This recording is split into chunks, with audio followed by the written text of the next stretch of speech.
তবলিগ করতে গেলে তুমি মানুষ মারিয়া কোনোদিন তবলিগ করতে পারবে না।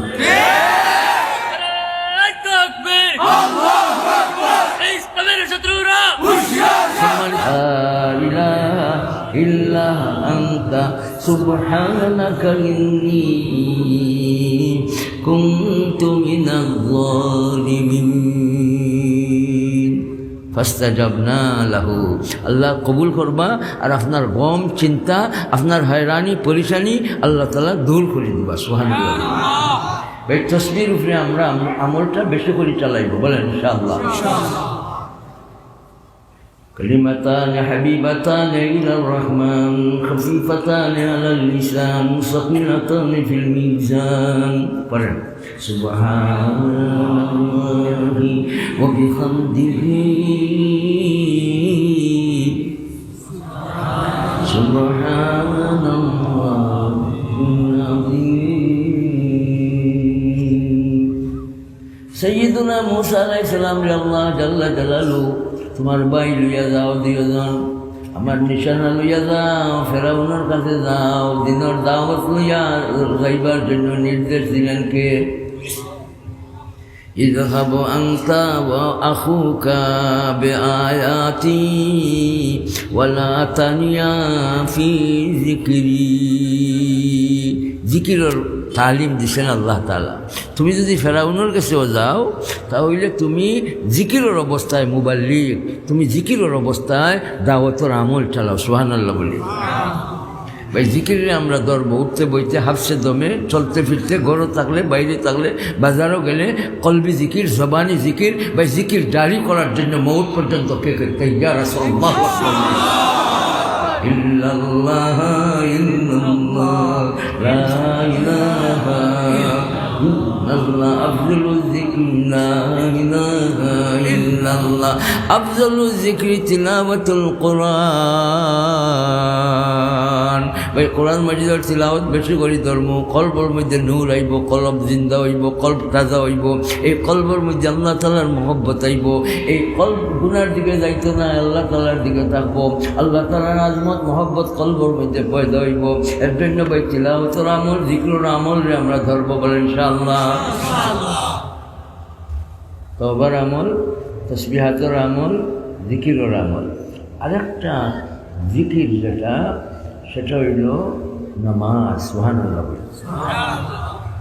নামাজ পড়লাম, গুনাহ করলাম, এটা আকিমিস সালাত আর জিকির হইছে না, এটা মানুষ দেখাইবার নামাজ হয়েছে, এটা চুরি নামাজ হয়েছে। এই নামাজে আল্লাহ তাআলার কাছে কয় আমার যারা নষ্ট করছে তোমার বান্দাবান্দি তারে ওলা নষ্ট করো। আর নামাজ যদি সুন্দরভাবে আমরা আদায় করি তো আল্লাহ তাআলার কাছে চাইতে থাকবো, গো আল্লাহ তোমার বান্দাবান্দি যারা আমারে হেফাজত করছে তুমি তারে হেফাজত।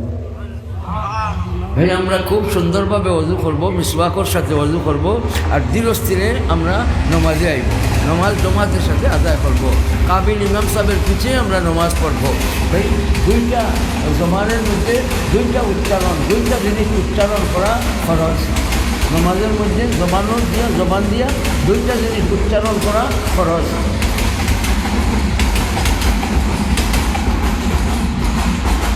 নমাজের মধ্যে জবান দিয়া দুইটা জিনিস উচ্চারণ করা ফরজের মাঝে একটা জিনিস যেটা সেটা উচ্চারণ করেন, আল্লাহু আকবার, আল্লাহু আকবার, তাকবীরে তাহরিমা বলেন ফরজ। এটাই লোক জবান দিয়ে উচ্চারণ করার আমল।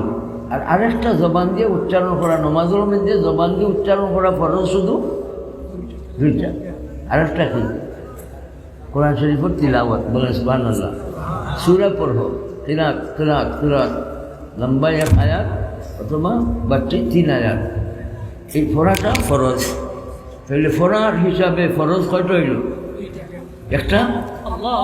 আর আরেকটা হইল কি?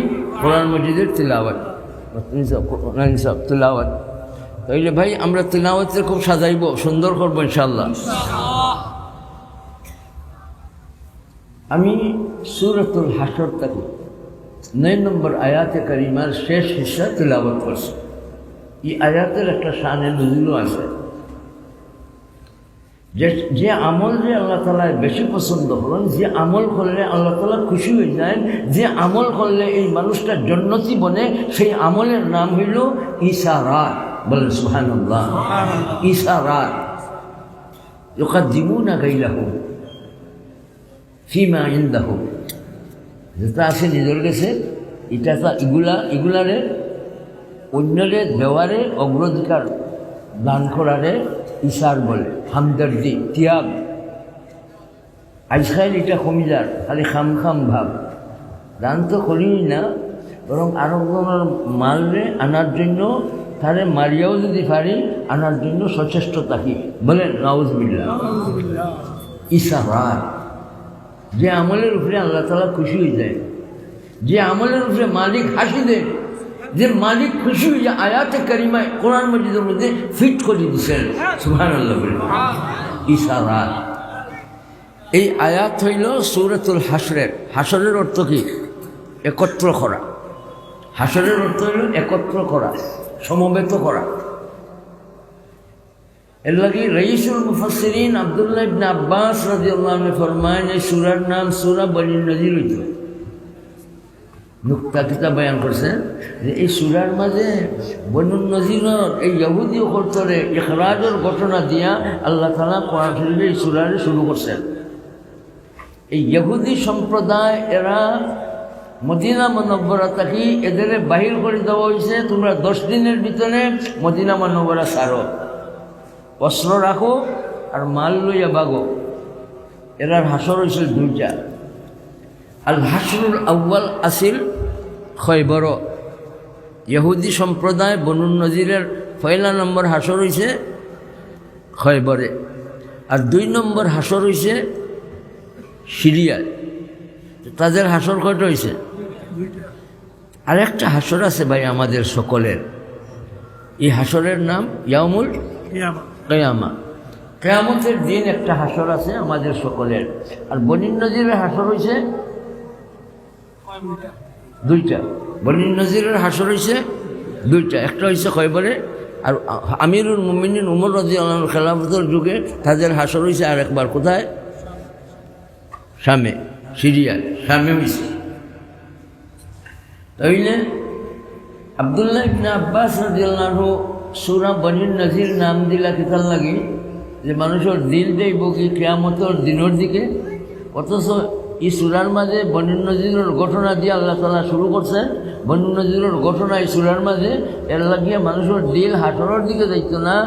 এই বনী নজির নাম শুনলেই বুঝতো যে এরা ওয়াদা খিলাফি করনেওয়ালা ইহুদি সম্প্রদায়। বনী নজির আল্লাহর রাসূল ইসলামরে শহীদ করার জন্য এমন এক জায়গায় নিয়ে পৌঁছাইছিল যে উপর থেকে পাথর মারিয়া আল্লাহর রাসূল ইসলামরে শেষ করার পায়তারা যখন শুরু করছিল, আল্লাহ তাআলা জিবরাইল আমিন আলাইহিস সালামরে পাঠাইয়া রাসূল করিম সাল্লাল্লাহু আলাইহি ওয়াসাল্লামরে জানাই দিয়েছেন, ইয়া রাসূলুল্লাহ, আপনাকে শেষ করার জন্য পাথর ফালাইব, আপনি এখান থেকে সরেন। ভাই আল্লাহ তাআলা রাসূল সাল্লাল্লাহু আলাইহি ওয়াসাল্লামের প্রতি মহব্বত দেখাইছে। রাসূল করিম সাল্লাল্লাহু আলাইহি ওয়াসাল্লাম ঘোষণা দিলেন, তোমরা ওয়াদা খিলাফি করছো, ওয়াদা ভঙ্গ করছো, তোমরা ওয়াদা লঙ্ঘন করছো, আমারে মারবার চেষ্টা করছো। 10 দিনের ভিতরে এই পবিত্র ভূমিতে তোমার রওয়ার আর অধিকার নাই, বের হয়ে যাও, অস্ত্র রাখো আর তোমরা মাল সামানা নিয়ে যাইতে পারো। তোমরা নিজের মাল সামানা নাও, কিন্তু অস্ত্র একজনেও নিতে পারবে না। 10 দিনের ভিতরে তোমরা বাহির হও। পিছিয়ে তো থাকে মাইজম শয়তান আব্দুল্লাহ ইবনে উবাই ইবনে সালুল রাইসুল মুফাসসিরিন, সে কইল তোমরা যাইও না, মদিনা শরীফ ছাড়িয়া যাইও না, আমরা বহুত মানুষ আছি, তোমরা লোকে সাহায্য করবো, তারা লোকে যুদ্ধের সময়। শেষ পর্যন্ত তারা বাঁচছে। তার দণ্ড হয়েছে কয়টা? 2টা। দেশ ছাড়ার দণ্ড আর দেশান্তর হওয়ার দণ্ড। নিজের মাল সামান্য ফালাইয়া যাওয়া এক দণ্ড, আর বৈতুল্লাহ খান টাকা রক্ষানো এটা আরেক দণ্ড। এই বিষাক্ত হয়ে গেছে, কয় দণ্ড হয়েছে? সূরাতুল হাশরের এই 9 নম্বর আয়াতের শেষ হিস্সা যেটা আমি তিলাওয়াত করছি, এই সূরার শেষ 9 নম্বর আয়াতের শেষ হিস্সায় ইশারাতের উপরে আনসার সাহাবায়ে কেরামর ইশারে আল্লাহ তাআলা পছন্দ করিয়া কোরআন মজিদ আয়াত নাযিল করেছে। ويؤثرون على أنفسهم ولو كان بهم خصاصة